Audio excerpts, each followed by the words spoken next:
Assalamualaikum warahmatullahi wabarakatuh. Kembali lagi dengan saya Dava Iksan dari Program Studi Administrasi Perpajakan Vokasi Universitas Indonesia. Pada video kali ini, saya akan menjelaskan tentang penyusutan dan amortisasi dan juga impor pada ISPT-nya. Kita langsung mulai saja ya. Jadi karena harta-harta di tiap perusahaan itu banyak dan ada harta yang bisa disusutkan dan tidak, itu tuh juga harus dimasukkan ke dalam ISPT ini sebagai data-datanya. Bagaimana kita cara mengisinya? Pertama kita ke SPT PPH, lampiran khusus, lalu daftar penyusutan dan amortisasi fiskal. Nah, seperti ini. Lalu klik baru. Nah, seperti inilah. Nah, tapi kan harta setiap perusahaan itu bukan hanya puluhan atau ratusan ya. Maksudnya banyak banget gitu harta-hartanya. Sementara kan capek gitu kalau orang masukin satu-satu, misalnya hartanya bangunan, permanen, terus kan itu banyak gitu kayak menyita menyita waktu juga. Dibuatlah metode gampang di SPT ini, bisa diimpor. Nanti itu diimpor akan saya jelasin di belakang, tapi saya sebelumnya akan masuk ke contoh-contohnya dulu ya. Oke. Nah, di sini kita sudah dapat daftar-daftar aset dari perusahaan PT MNF Pesona Indonesia. Ini ada banyak nih, sekitar ratusan aset. Jadi ini itu masih berbentuk daftarnya doang ya. Sementara kita tuh harus membuat Excel penyusutannya, penyusutan dari harta-hartanya. Yang mana seperti ini. Ini sudah dibuat. Oke, jadi sebenarnya kita tinggal kopas sih. Kita copy semua ini, pindahin ke nama aset ini, pindahin, lalu kita buat tabel-tabel seperti ini. Jenis harta, kelompok harta, jenis usaha, bulan perolehan, tahun perolehan, ini semua. Nanti akan saya jelaskan.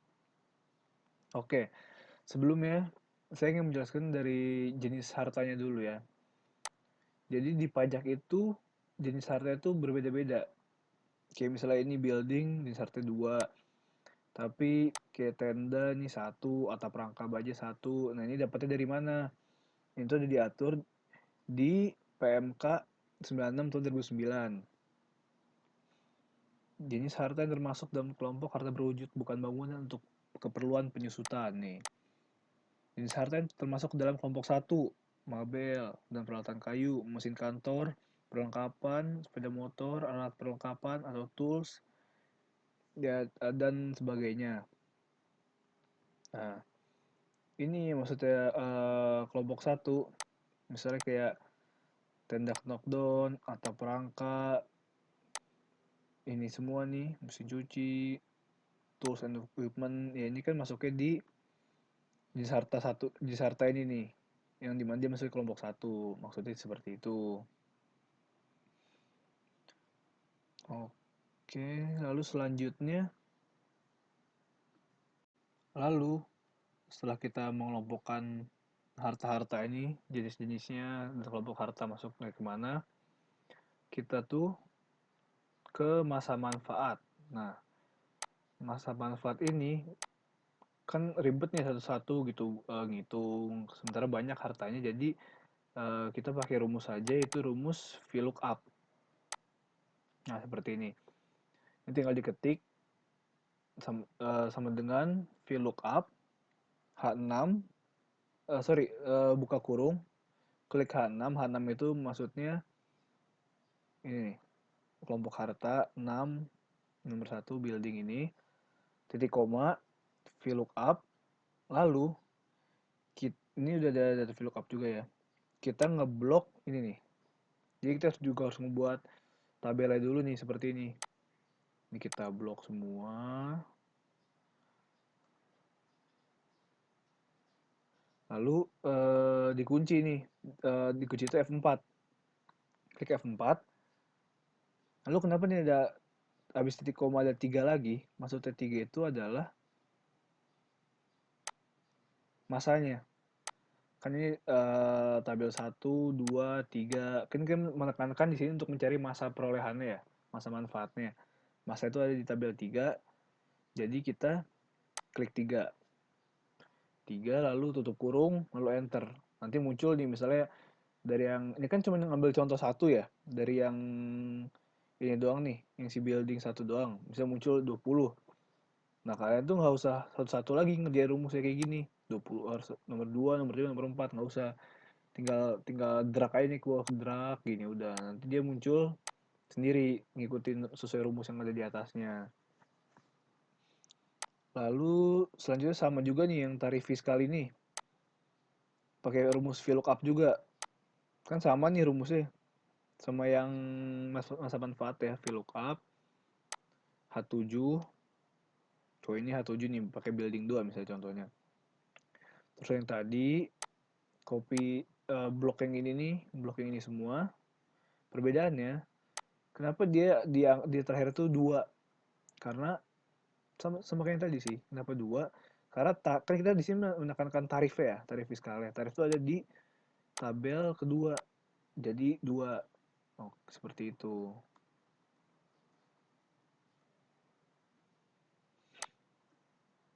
Lalu selanjutnya kita ke ini, penyusutan per tahun. Nah, rumusnya itu L sama dengan L7 dikali N7. Apa itu L7 dan L7? L7 dan N7. L7 itu harga perolehan, N7-nya tuh tarif fiskal. Jadi harga perolehan dikali tarif fiskal sama dengan penyusutan per tahunnya berapa. Ini sama kayak tadi ya, pakai rumusnya jadi satu aja yang di ini terus kita drag kayak ke bawah seperti itu. Lalu yang harus dijelaskan di sini jenisnya deh, dari jenis. Kenapa jenisnya cuma ada bangunan, terus ada tools, mebels dari logam, mesin ringan tuh maksudnya apa gitu. Ini tuh sebenarnya kayak hanya untuk mempersempit apa ya, mempersempit si jenis hartanya itu. Misalnya kayak ini, contoh building, terus ada saung belakang, gudang di showroom. Ini kan nggak mungkin di peraturan tertulisnya ya, di Kementerian Keuangan itu yang mengatur dalam penyusutannya itu PMK tadi 96/2009 kan nggak mungkin masa ada nama harta gudang di showroom atau saung belakang. Nah itu tuh kan termasuknya ke bangunan gitu, maksudnya jenisnya seperti itu. Terus kayak ini tenda kenak daun merah masuknya ke tools.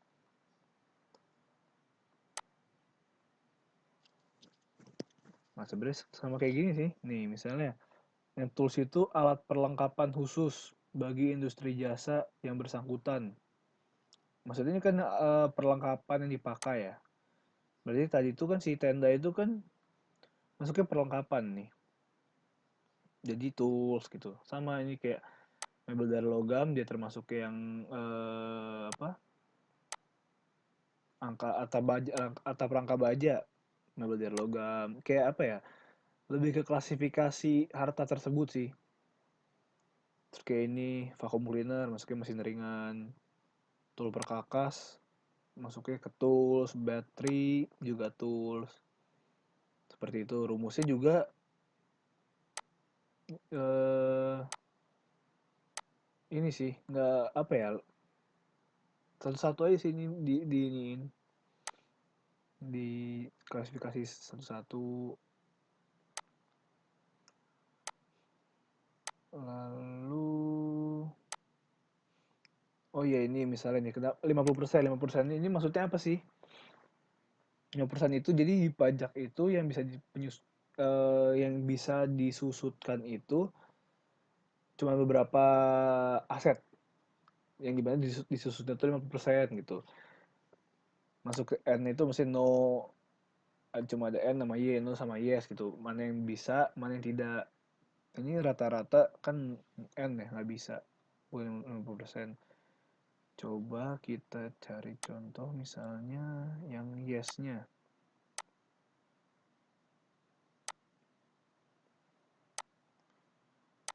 Ada nggak yang yes-nya ini ya? Yang yes. Oh, ini ada nih yes. Coba. Nah, ada nih yang disusun 50% tuh handphone iPhone, HP dan mobil. Nah, ini udah ada peraturannya juga nih. Jadi yang disusun 50% itu alat komunikasi yang bersangkutan dengan perusahaan ya, dan mobil eh, dinas perusahaan, misalnya kayak mobil-mobil direksi yang atau pejabat-pejabat penting perusahaan itu tuh ya bisa disusutin 50%. Seperti itu contohnya. Misalnya lagi.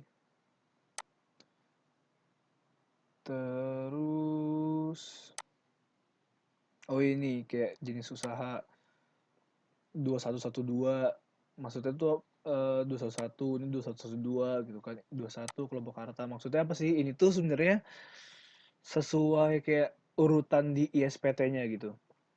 Buat contoh misalnya kita ke SPT PPH, kelampiran khusus, daftar penyusutan dan amortisasi fiskal, lakukan klik baru, jenis harta. Misalnya tadi tuh yang 2112 itu kan 211 building nih, building. Building dia nomor yang satu nih, misalnya satu itu harta berwujud, dua itu kelompok bangunan. Berarti dua maksudnya gitu. Kelompok harta bangunan permanen. Ini kan pertama nih, dua, satu. Jenis usaha,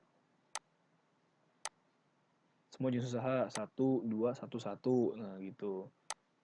Duanya misalnya gudang, seperti itu. Lalu untuk contoh,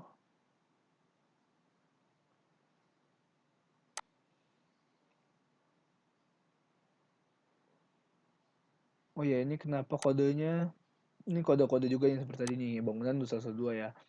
Terus saya ngasih contoh misalnya ini, sepeda motor 1114. Berarti dia harta berwujud, satu, yang paling atas satu kan, kelompok hartanya kelompok satu tadi. Satu, satu, masuknya semua jenis usaha, nama hartanya 4. Kenapa 4? Satu mebel, dua mesin kantor, tiga perlengkapan, 4 sepeda motor, 114 gitu. Contoh lagi misalnya mebel dari logam 1211. Kan nomor satu dia harus berwujud ya, satu pertama. Terus dia masuknya karena kelompok 2 jadi 1 2 1 2. Tekan kelompok 2 jadi nomor 2. Terus semua jenis usaha 121. Nah, mebel dari dan peralatan dari logam. Jadi pertama kan satu gitu maksudnya. Sebenarnya sesimpel itu sih maksudnya. Oke. Lalu selanjutnya kita ke bagian tahap-tahap untuk mengimpor. Mengimpor itu kita dari format data CSV dari Excel juga. Kalau ini nih yang kita sudah kerjain tadi ini, yang pakai rumus-rumus ini semua, ini kan ada rumusnya ya. Sementara di CSV itu nggak bisa, nanti nggak kebaca di Excelnya. Kenapa ada namanya file CSV? Nah untuk mendapatkan mentahannya data CSV itu dari mana? Kita dapat semua itu dari awal mendownload. Kita ke file,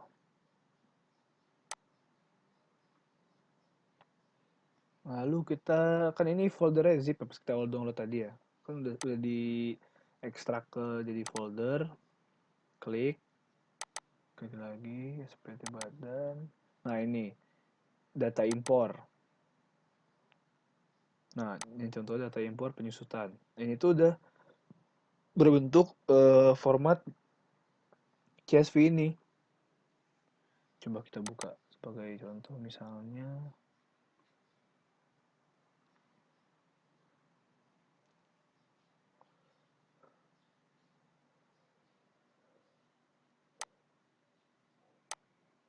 Nah seperti ini nih kan. Nah, ini contoh-contoh bawaan dari sananya. Kalau mau ngerjain tinggal dihapus aja semuanya, ulang dari awal lagi. Tapi itu sebagai contoh, sebagai patokan doang ya. Nah, ini udah saya kerjain. Nah, untuk mengkopinya itu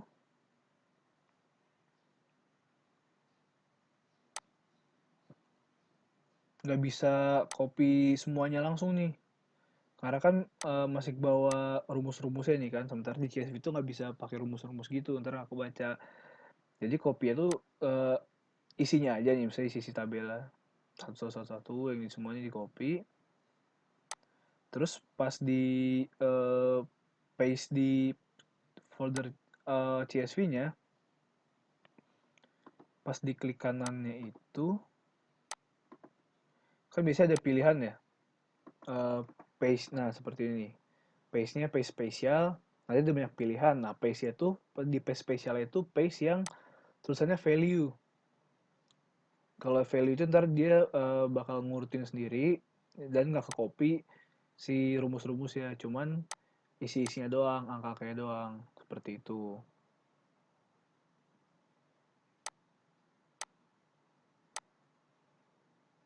Ini persis kayak yang kita sudah buat di penyusunan ini sih.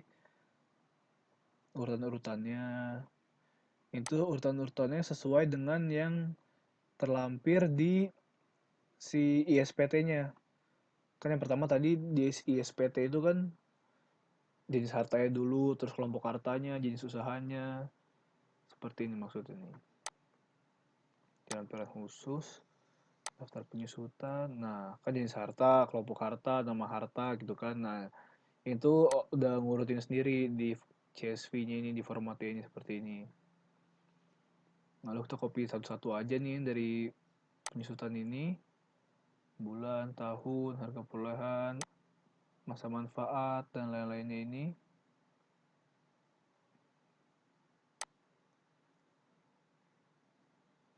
Lalu selanjutnya kita mencoba impor ya. Untuk mengimpor kita ke utility, lalu impor data. Oke, sebelumnya kita tuh harus merubah format file kita ini jadi CSV. Ini kan masih berbentuk Excel workbook biasa ya. Save as. Lalu CSV, delimited. Lalu save. Ini replace aja. Oke, yes. Sudah ngebuat. Lalu ini adalah kredit pajak dalam negeri badan dan penyusutan. Nah, kita kan lagi membahas penyusutan dan amortisasi fiskal. Klik yang ini. Lalu tahun pajaknya kan ini 2018 ya. 2018. Lalu search aja. Terus cari datanya yang sudah berbentuk CSV. Nah, ini sudah berbentuk CSV. Kita view data. Jumlah data yang diimpor 198. Oke, benar. Lalu klik view data lagi untuk mengimpornya. Nah, nanti muncul menu seperti ini. Ini memang loading satu-satu ya. Jadi agak lama. Dia akan membaca.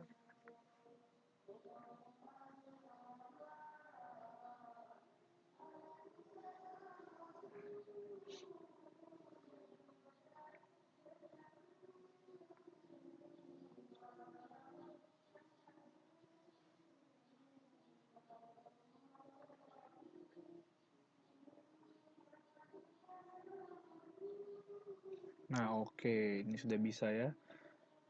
198. Coba kita cek. Oke, udah aman. Lalu kita klik impor.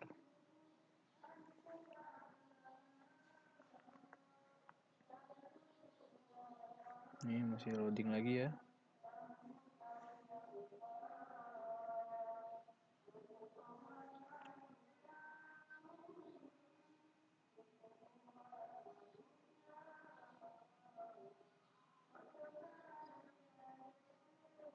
Oke, proses impor selesai. Tidak ada data yang gagal diimpor. Lalu oke, ini sudah selesai. Kita X saja. Lalu untuk ngecek apakah data yang tadi diimpor udah masuk apa belum itu, ke SPT PPH, terus lampiran khusus, lalu yang daftar penyusutan dan amortisasi fiskal. Nah, udah masuk semua ya. Sudah masuk semua. Lalu ini kan masih kosong nih, jumlah penyusutan komersial dan jumlah amortisasi komersial. Itu harus diisi. Ini didapetinnya tuh dari soal yang kita udah punya itu, yang di Word, yang daftar ini nih. Biaya amortisasi. Penyusutan 424 juta, amortisasi 283 juta. Penyusutan 424 juta, amortisasi 283 juta.